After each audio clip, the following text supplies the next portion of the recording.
The Scratchgate around the new iPhone 17 has stirred up a lot of buzz, and today we're diving deep into what's really going on and what Apple says about it. When early users and demo units started showing surface marks, many were quick to assume the worst, that the new iPhone is way more fragile than advertised.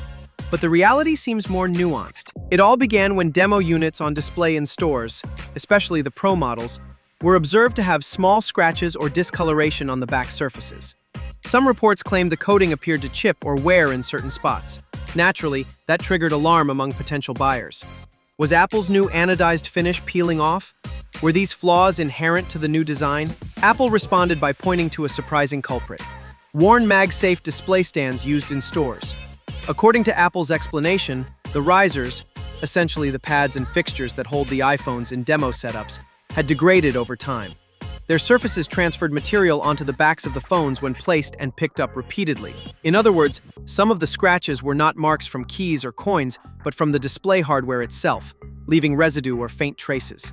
That means some of what people saw was not damage to the glass or metal, but transferred material that could be cleaned. Still, Apple acknowledged that in certain edges, especially around sharp corners or the camera plateau, there is a natural weakness in how anodized coatings adhere to tight edges. That's a known limitation in the anodizing process when surfaces have abrupt corners. These are areas where chipping or wear can happen more easily if abrasives contact them. Technical teardown specialists also chimed in. For example, iFixit and material engineers point out that the sharp edges of the camera bump create stress points. The anodized layer is thinner or less uniform around these edges, making them more vulnerable to spalling, which is when the coating flakes under stress or abrasion. Without more gradual curves or chamfers, rounded edges, these points are naturally more exposed. So what's the bottom line?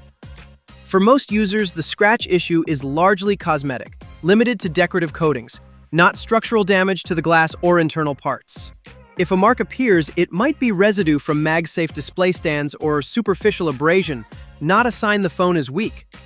That said, those sharper edges remain more vulnerable. So using a minimal protector or case is probably wise if you're concerned about long-term cosmetic wear. If you're watching this and thinking of buying the iPhone 17, here's my take. This doesn't appear to be a catastrophic flaw, but a known trade-off with the new finish and store display practices.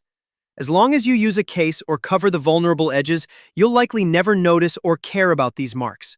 And when Apple updates display hardware and manufacturing practices, this kind of issue should diminish.